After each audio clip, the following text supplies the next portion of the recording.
Welcome to National Parks Traveler, where we explore the national parks and the issues that involve them.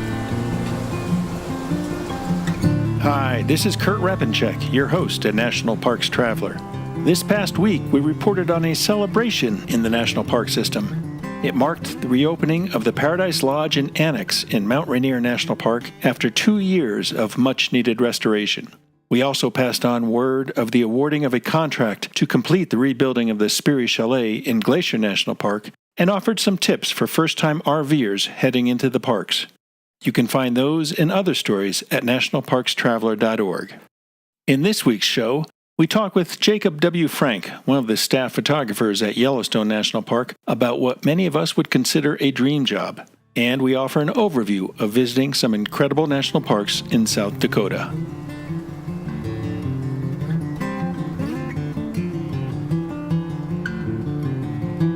What would your ideal job be working for the National Park Service? Backcountry ranger? Interpreter? What about wildlife biologist? Or what about staff photographer? Today we have Jake Frank with us from Yellowstone National Park. He's a photographer whose work we've long admired and envied here at The Traveler. Though he currently is based in Yellowstone, his work has appeared from Arches National Park, Bandelier National Monument, Big Cypress National Preserve, Carlsbad Caverns National Park, Denali National Park. Well, you get it. The list goes on and on and on and on and on. Welcome, Jake. Thanks for joining us. Thanks for having me, Kurt. Good to chat with you. Yeah. We'll get this question out of the way first because I'm sure you're asked it quite often. Which is your favorite park for photography? It must be kind of like choosing your favorite child or favorite parent. It's pretty easy for me. Denali National Park in Alaska. It's the first park that I got to work in for multiple seasons. If people are familiar with a lot of the jobs that are in the Park Service, there's a lot of seasonal positions, and I kind of bounced around for my first 3 or 4 parks. I only worked 1 season, and then when I got to Alaska, I met my now wife, so that was a reason that I ended up staying a little bit longer. So it was really cool to see something, and then the next year, kind of already I could look back at my photos and see the dates of things, and I kind of had a built-in phonology of like when the flowers were going to show up and when the wildlife was going to migrate through. And so it was the first time I'd ever really spent an extended period of time in a national park. And also because of my duty station where I was stationed 53 miles into the center of the park. Wow. And the access of that park is it's a 92-mile road, but after mile 15, you have to be on a bus. Right. In order to get out into the park. And so at the end of the day, when the buses were all gone, we're stationed in the middle of this gigantic 6 million acre national park, pretty much all by ourselves. There were 40 of us, and we could just hike out from our house. There was, all these mountains we could climb right from our back door. I had a lynx living underneath my house. I had a grizzly. I was sitting on the couch and had a grizzly bear look in my window, and we both scared each other like pretty bad. Not your average setting. No, not at all. And it's just Alaska in general is just a super wild place. The mountains are bigger, the parks are bigger. There's less people, so it's just more remote and it feels wilder. And Denali is known for being a trailless wilderness. So it was the first time I'd really ever been in a national park when I was like, "Where do you want to hike?" And everyone's like, "Well, wherever we want," because there's no trails. And so just kind of having to learn to be more savvy. It was a little bit more of a challenge, but with that greater challenge was a greater reward. And so I have seen as equally amazing things in other national parks as I've seen in Denali, but it seems like all the really cool things that you can find in like a national park. So in Yellowstone, obviously the wildlife here is amazing. Mm-hmm. And Denali has that wildlife. And when you think about really big mountains, you can go to like a Glacier National Park or a North Cascades or a Yosemite, and Denali has those, but even bigger. Like the valleys are bigger, the mountains are bigger, the glaciers are gigantic. There's just all these really cool things. So being up there and getting to live out in the middle of the park, that was just a super awesome experience. And again, I met my wife there. So, on the inside of our wedding rings, we have the GPS coordinates of our first backpacking trip that we ever went on. So very nice. Holds a special place in both of our hearts. Where did you grow up? I was born in Billings, Montana. my mom was born there, and my grandfather. So I've got like 3 or 4 generations of Montana folks. But my parents were sick of the cold weather, and they decided that they were going to move to Florida when I was young. So I basically grew up in Florida. I would spend the majority of the school year in Florida, and then in summers I would come back out to Montana. And I kind of always tell that story as a joke because people were like, "Did you always want to be a park ranger?" And I didn't know that Yellowstone was a national park. Like, you just refer to it as Yellowstone. And we didn't go to ranger programs. We just would jump in the car and come out and drive through for the day, like come up over the Beartooth Highway from Billings and, Right.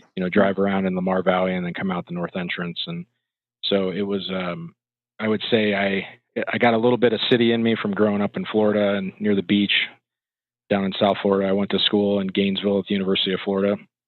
But then as soon as I graduated, I immediately moved back out west, started working in the Tetons, and then went from the Tetons to Glacier, and then from Glacier to Carlsbad Caverns, and then up to Denali, and then did some private sector work, working in the Colorado Plateau for a nonprofit down there. So doing video work and photography work, and that was really where I really started getting into photography, was right around then, because I could make my own schedule.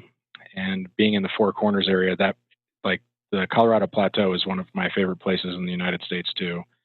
That high desert and just the red rocks and the canyons, that's all amazing. Definitely a wild landscape.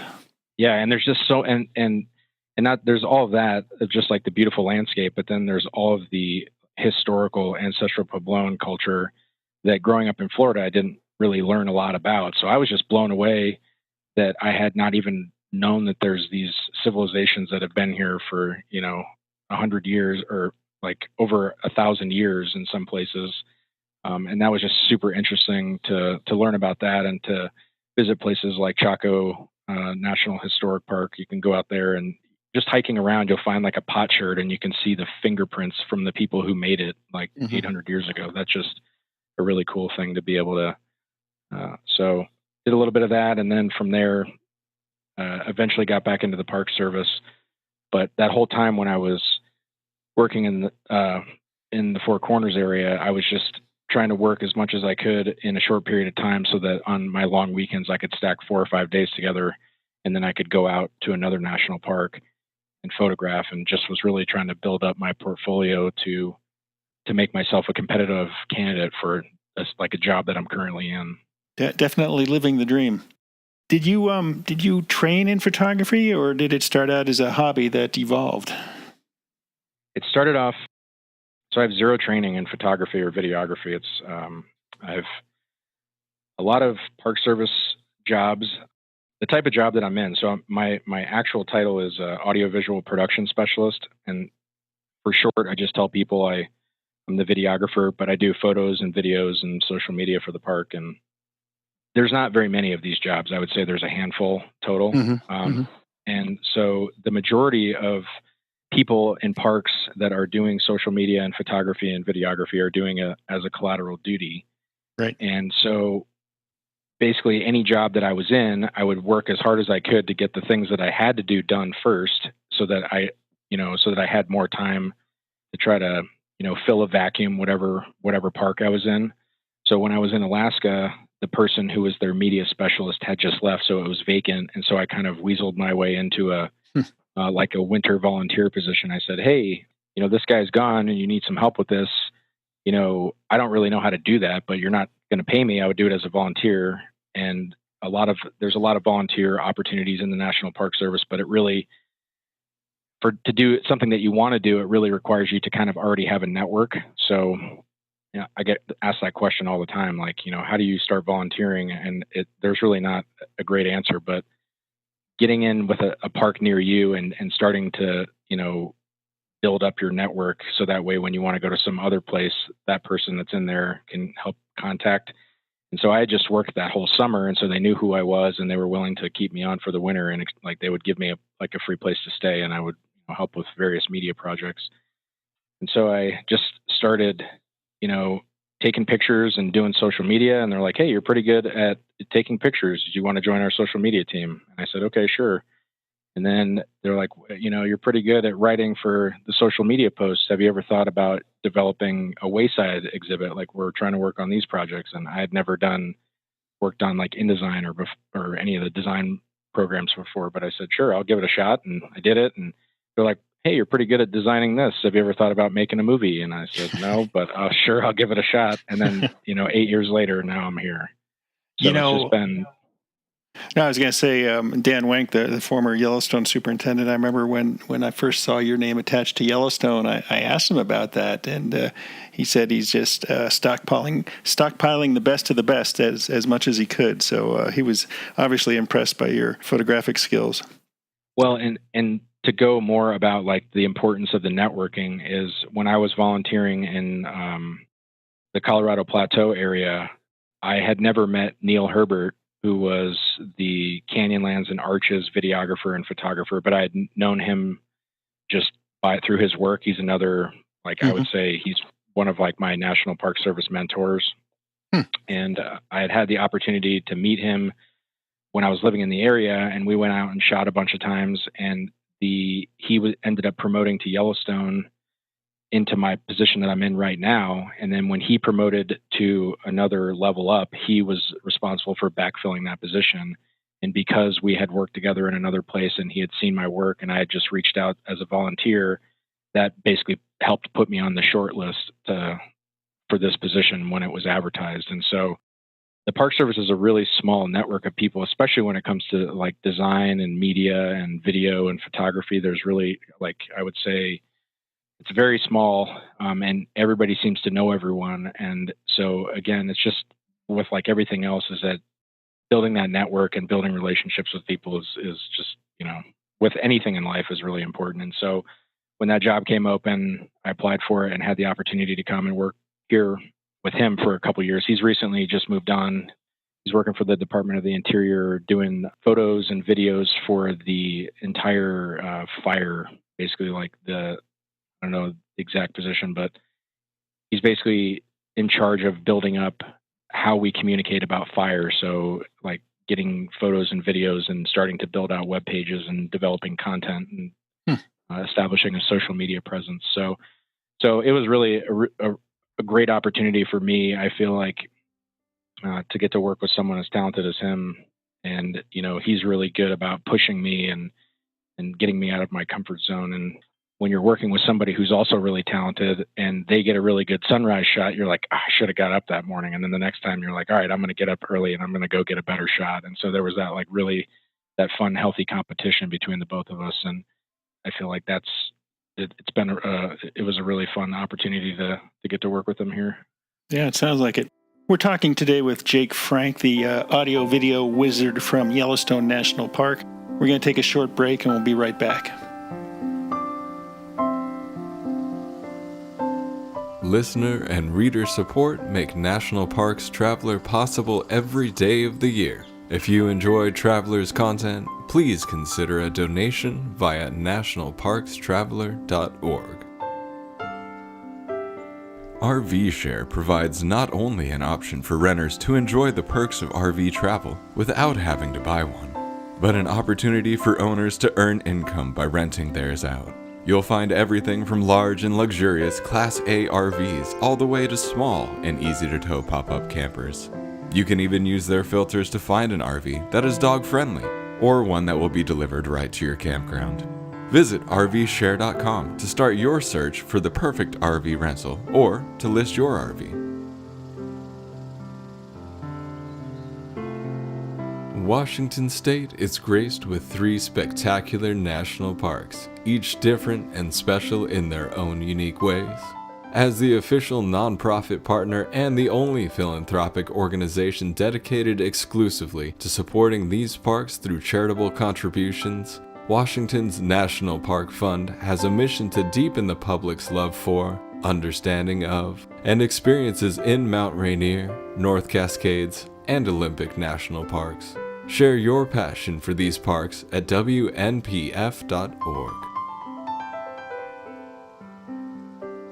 The North Cascades Institute has a large portfolio. It is an environmental learning center, training center, conference center, and leadership center, all set in the splendor of the North Cascades National Park Complex. Learn more at ncascades.org.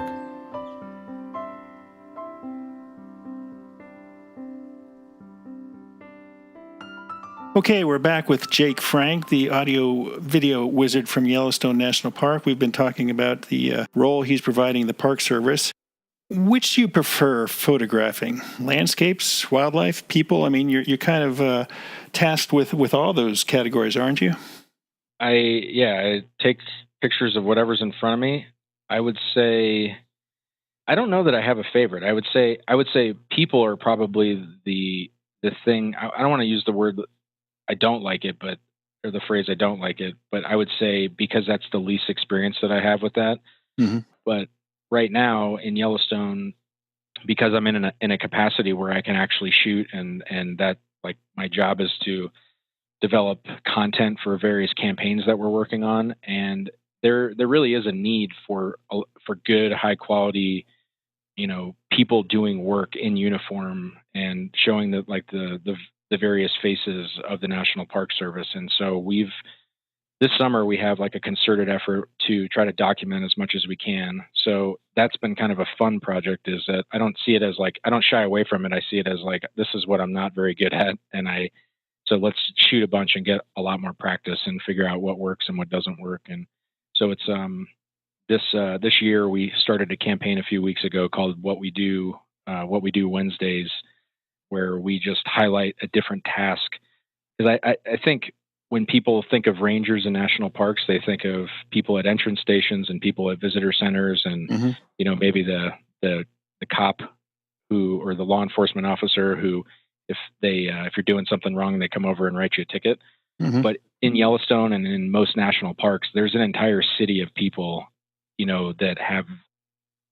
It would take me forever to list all the positions, but it's like, you have architects and road designers and people who are doing the road, and maintenance people who keep all of the buildings up and running. You have somebody who's pumping out all of the toilets that are put out throughout the entire park. You have backcountry rangers who are clearing trails so that people can go hike. You have all these things. I mean, like I said, I can go on and on and on. And what we're trying to do is raise the profile of all those jobs.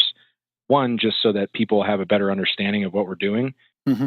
But also, I just think that everyone, if you knew that there's a job that you're doing in the private sector that also exists in a national park, but you didn't know that there was like a water quality specialist, you're like, if you're working in a city now, if you could choose between living in a big city that you're not really a fan of, or you could live in Yellowstone National Park and do the same job, I would say there's probably a handful of people that would be interested in being able to do that. So it's just kind of a fun project. And for me, because there's so many people, there's so many jobs, I don't really necessarily know all the work that we do. I don't know all the people. So it's been really fun to just tag along, get to see what people do, try to document it, and then also try to figure out how to share it with the public kind of in a fun way. And then also we have internal kind of newsletters and things that we put out. So it's really fun to be able to highlight a different job, like some of those jobs that really go unsung. And they're not very high profile, but they're super important, that if somebody stopped doing their job, everyone would notice, but no one notices that you're doing it. Yeah. Thing. Yeah. Is there also a news component? I mean, I know on the park website, the Flickr page, there is a media album of photos, but obviously there's a lot of news going on in Yellowstone throughout the year. Yeah, that's it's funny that you noticed. It seems like everything in Yellowstone makes the front news. Like the volcano's going to explode, which it's not. We're in the headlines all the time. But yes, so I work in a division that is the only one of its kind, I think, in the National Park Service, called Strategic Communications. Right. And it's a hybrid of traditional news media and more kind of that digital content, social media, online presence. And I try to basically work with our public affairs officer or public affairs specialist, Morgan Morthen.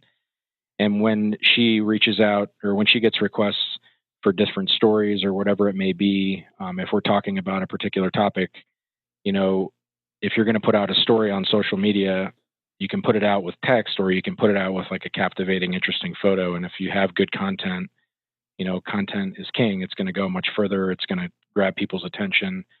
So when we're trying to get the stories out and we're trying to get a campaign and we're trying to raise awareness about a particular topic, that is a big portion of my job, is to try to get out and develop the content for us. But then also there may be times when the news media reaches out to us and wants to get into some place that there's not necessarily, that we can't give them access for safety reasons, or there might be a variety of things. And that's when they'll look to me to go out and to establish pool photos or public domain video, so that I can go out and then be able to provide that for everyone. So yeah, it's a little bit of that. It's a little bit of, just social media content, our own kind of campaigns and stories that we're trying to tell, and developing the content for that. But every once in a while I get the opportunity, when I need to take a picture of, say, I'm going to go over to the east entrance and document what it's like to work, at the entrance station over there. I have to drive through the park, and inevitably there's going to be something awesome that happens as I'm driving there. And so I'll just pull over, take some pictures, document, and then continue on my way. Mm-hmm. But it's very rare that I'm, my job is definitely not, hey, Jake, go out and be on vacation and take pictures of whatever you want type of a thing. So I have specific things that I'm trying to get. And then if you come across something cool, take advantage, be opportunistic, document everything that you see. But rarely is my goal for the day to go out and to, try to find wolves or something like that. Now, through the years, you've been in quite a few national parks. Any particularly dicey situations that come to mind, whether you were confronted by wildlife in some fashion or found yourself perched on the lip of a cliff? No, actually, I'm a big fan, and I subscribe to the, plan ahead and prepare. And there are times just that things can go bad, but, knock on wood, I've been lucky enough that I haven't ever been in a situation that I felt like that I needed to call for help. And I think a little bit of that has to do with, I feel that if you talk to any park ranger, that they probably tell you that it'd be super embarrassing just for your coworkers if they called on the radio for a search and rescue for an employee. It's kind of that you don't want to have when you get back and everyone is like, ribbing you like, oh, hey, we heard you got in over your head type of a thing. So I've just always tried to, learn as much as I can about where I'm going and be prepared for whatever, the thing that's out there. And a lot of times if we're going for work, we end up carrying more things than we need in case we come across somebody who's injured or is out of their element. So that way we can actually help them. Mm-hmm. But I think the only time I've really, I've definitely hiked in the wrong direction type of a thing. When I first started working in the Park Service, it was October of 2010. I just finished my season in Glacier National Park, and one of my coworkers and I were just going to go on a little road trip. I was going to drop her back off in California. So we just started hitting all the national parks and trying to stay ahead of the snow as it started making its way south. And nice. We were in Natural Bridges, and if you've never been there before, there's 3 bridges. There's this big loop hike. It's 10 miles. And we were like, 10 miles, that's no big deal. We could knock that out in a couple hours and then we'll continue on our way. So we're hiking. We get to the first bridge. We get to the second bridge. We stop. We have lunch. Try to continue on. We can't really figure out where the trail goes. And we're like, well, I don't know. Maybe it goes this way. And then we kind of, it pinched out and we're like, well, that can't be it. And then we see some footprints and we're like, okay, let's go that way. So we start following these footprints and we're following them. We're just chit chatting. It's a beautiful day out. And we're like not paying attention to the time. And pretty soon I'm like, don't you think we should have been to the third bridge by now? And she's like, oh yeah, that's right. And so I was like, well, it's got to just be around the corner. So we just keep hiking. We don't have a map with us or anything. Like the people at the visitor center are like, oh yeah, it's pretty straightforward. You won't need a map. So eventually we hear some people talking. And so we're like, all right, well, let's find these people and we'll see. They must be coming from the other direction. And we look up and we see that they're camping. And we're like, well, that's not good because there's no backcountry camping in this park. Huh. So fast forward a little bit, we talked to them. They had a map. We'd hiked 7 miles in the wrong direction. So our 10-mile hike turned into like a 24-mile hike that day. Wow. And so we were hiking back in the dark. We had my headlamp, the battery had died, but my friend had one, and it was like pouring rain on us. And then we got back to our campsite, and it was just like all muddy, and our tent was filling with water. Yeah. And that was not a very good night. But I think afterwards, once we were, it was still somewhat warm, so we weren't in any danger, but it was just like a not fun sleeping night. Yeah. So when we woke up in the morning and finally had coffee and breakfast, we were able to laugh about it. But yeah, I think that's the closest I've ever been where I'm just like wanting to get out of it. It's like, this was not fun anymore. We just wanted to be out of the situation and back home. Yeah. Hey, before we let you go, can you offer a handful of tips to park visitors that will help improve their images? Yeah, so typically what I tell people when you're driving in a park that there's wildlife is always have your wildlife lens on and your settings ready to go, because I would say 50% of the cool wildlife photos that I've had have been, if you didn't have your camera ready in that 5 seconds or 10 seconds, the opportunity's gone. Mm-hmm. And I would say 90% of the cool photos that I have that are wildlife have been from the road or from a vehicle or like in a pullout. Because when you're hiking around, animals they see people on 2 legs and they want to run away more. And if they're bears, that's a great thing. You're trying to call out and make noise like you want wildlife to run away. But when animals see in a vehicle, especially birds, for some reason they don't notice that it's a person in the car. So if you stay in the vehicle, you can photograph a lot better. So if there's a pull off and you can get off the road and allow people to go by, but always have your camera ready with the wildlife lens on, because there's never going to be like a sunset that you're, fumbling trying to get your lens on. It takes a little while. Mm-hmm. So that's kind of a big thing for a park like Yellowstone.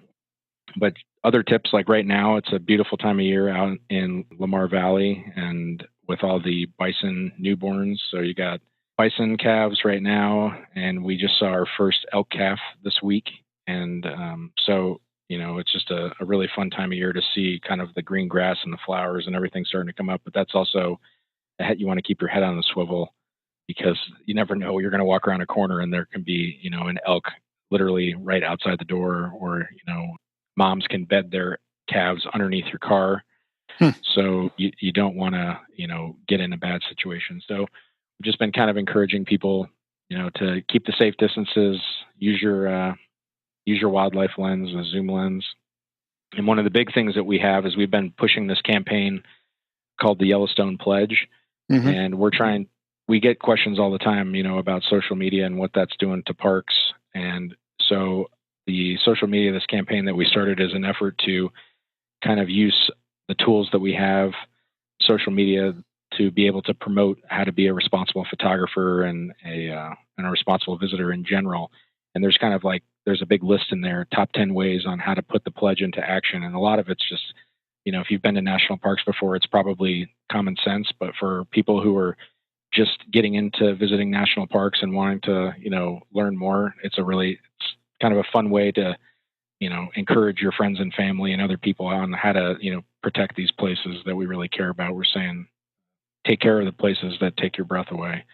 And Yellowstone is definitely a place that does that. Yes, it is. It's a beautiful park, my favorite one, whenever people ask me. Well, Jake, I appreciate your time today. We've been talking with Jake Frank. He's the audio-video wizard up at Yellowstone National Park. Some insights into his wonderful job. And I really appreciate the time you've made for us today, Jake. All right. Thanks, Kurt. Yeah, I appreciate the time.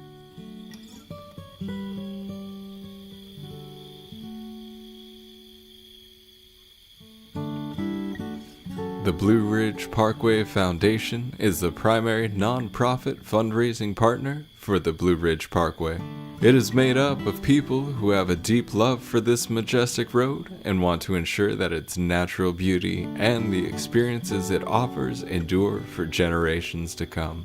Show your appreciation at brpfoundation.org. The Grand Teton National Park Foundation is a private, nonprofit organization that supports projects that protect and enhance Grand Teton National Park's cultural, historic, and natural resources.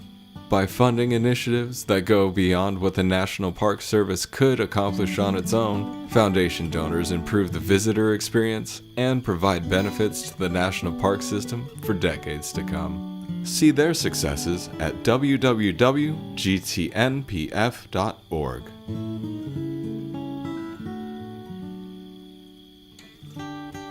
Acadia National Park is one of the 10 most popular national parks in the United States. It is also one of the smallest and most vulnerable. That's why Friends of Acadia exists. Friends of Acadia is an independent organization of passionate people inspiring those who love this magnificent park to make a real and lasting difference for Acadia. You can make a difference at friendsofacadia.org.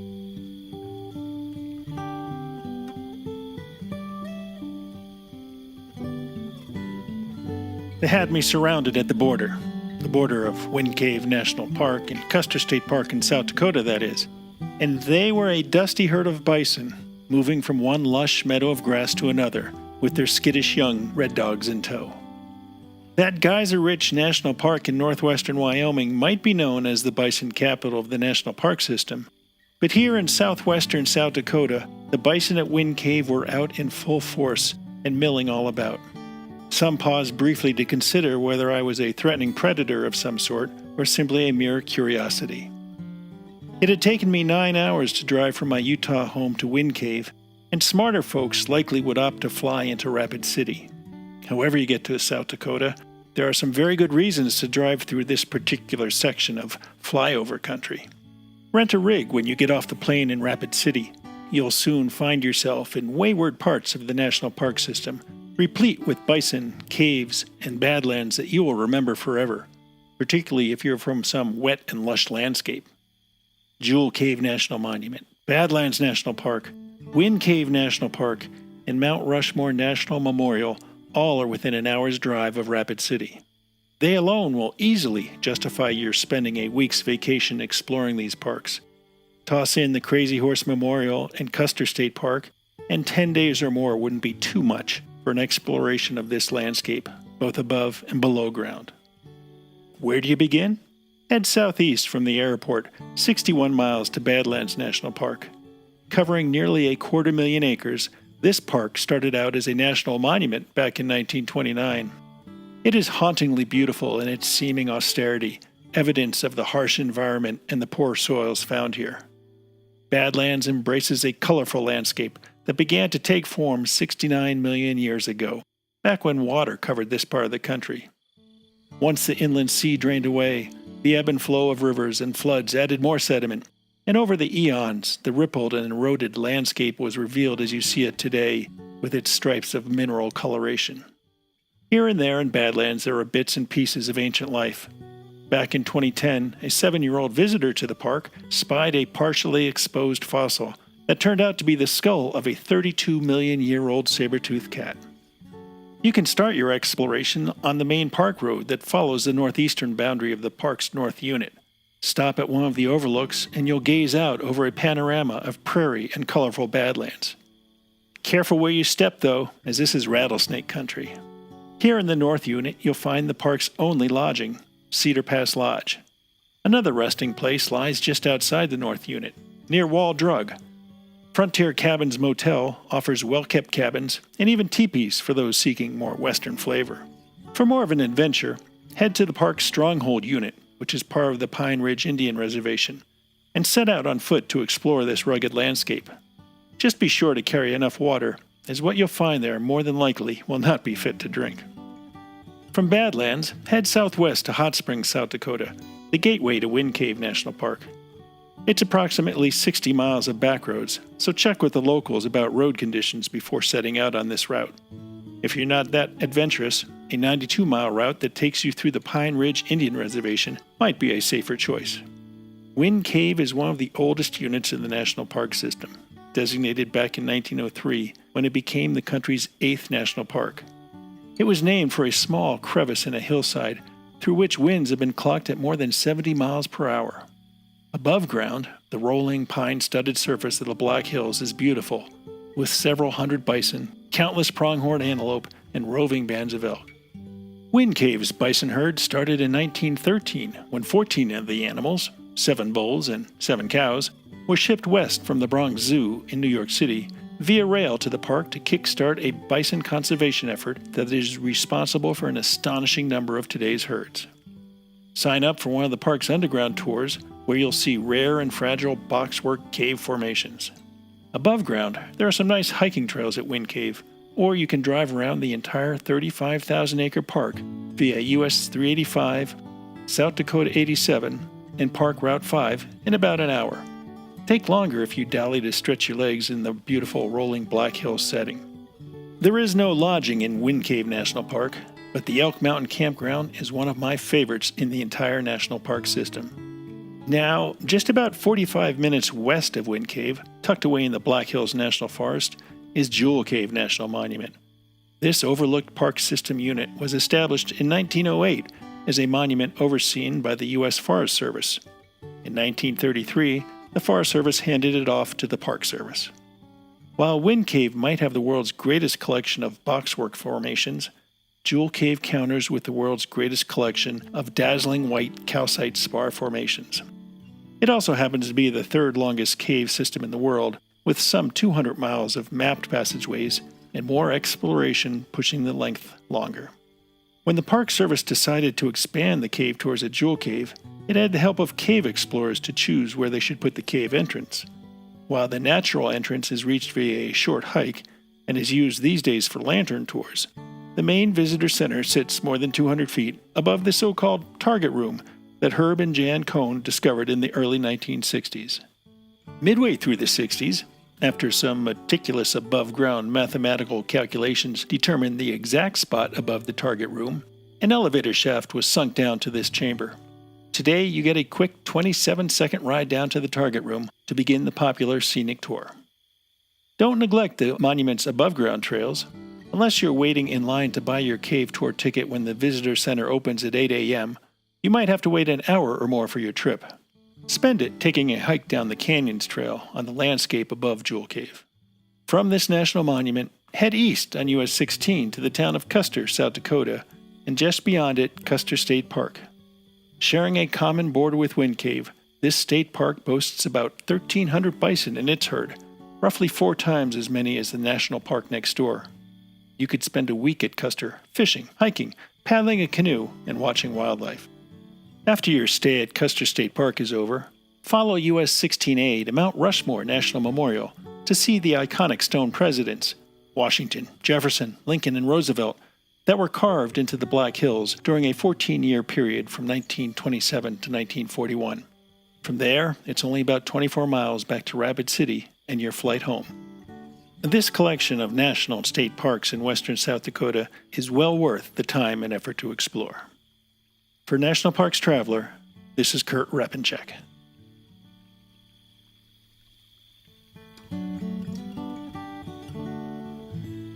Dry Tortugas National Park, 70 miles from Key West, just very well might be the most remote national park in the lower 48. But when you arrive, you're surrounded by crystalline waters for snorkeling, kayaking, and relaxing on pristine beaches. There are sunken wrecks to explore, coral reefs swarming with colorful marine life, and history in the brick walls of a Civil War-era fort. The Yankee Freedom 3, departing from Key West, can get you there in a little more than 2 hours. Visit them at drytortugas.com. The Yosemite Conservancy inspires people to support projects and programs that preserve Yosemite National Park and enrich the visitor experience. The Conservancy funds transformative work throughout the park. The grants donors support help protect diverse wildlife and plant species and restore the precious habitats they depend on. Grants also support improvements to miles of trails to ensure visitors can safely access Yosemite's wonders. Visit yosemiteconservancy.org to find more inspiration. Upcoming from Mountaineers Books in June is Hike the Parks, Best Day Hikes, Walks, and Sights in Redwood National and State Parks. Now, Redwood National and State Parks is not your typical national park. That's quite evident from its name. But when you look at a map of the park, located in Northern California, it becomes clearer. This is a narrow park that roams and meanders along the Pacific coast, interspersing national and state parklands. And you need to know that if you're planning to do some hiking there. That's why you'll find the full-page map in John Sore's upcoming book on hiking this park so helpful. Orienting yourself to this national park is key, as you can enter it at any number of towns. And that's why I like the placement of the map before you dive into any of the hikes Sore's describes. Turn the page and you'll find, broken down in segments that you can match up to the map, the author's Hikes at a Glance. It's a logical layout to help you quickly see both how you might want to enter the park and what hikes of interest can be found near that entry point. Sore's then provides the perfunctory details. What don't you want to miss on your visit? Some human history of the area, how the state got equal billing in this national park, flora and fauna, and how to plan your trip, with itineraries for 1 to 3 days in both the southern and northern regions of the park. He points out the possible campgrounds you can stay in, fees you might be asked to pay, and safety issues pertaining to swimming in the Pacific Ocean and walking along the steep cliffs. From there, Sore's lays out his hikes, 38 in all. Each entry includes the ubiquitous details to get to the trailhead, what maps or GPS coordinates you can use, whether the hike is easy, moderate, or strenuous, and the author's overall impressions that explain why he wanted to include the hike in this book. The guidebook, due out June 1st, is 4 inches by 7 inches in size. It's a nice size for stashing in your hip pocket once you head down the trail. It is tightly focused on hiking in Redwood National and State Parks. If you're looking for a book that provides a more in-depth treatment of the park, with more insights into its natural, cultural, and historic resources, this isn't that book. But if you're looking for a guidebook that provides an overview of the hiking opportunities and details on 38 of the hikes that you could build a long weekend around, this is a good option. That's our show for this week. We hope you enjoyed it. For National Parks Traveler, this is Kurt Repanshek. See you in the parks.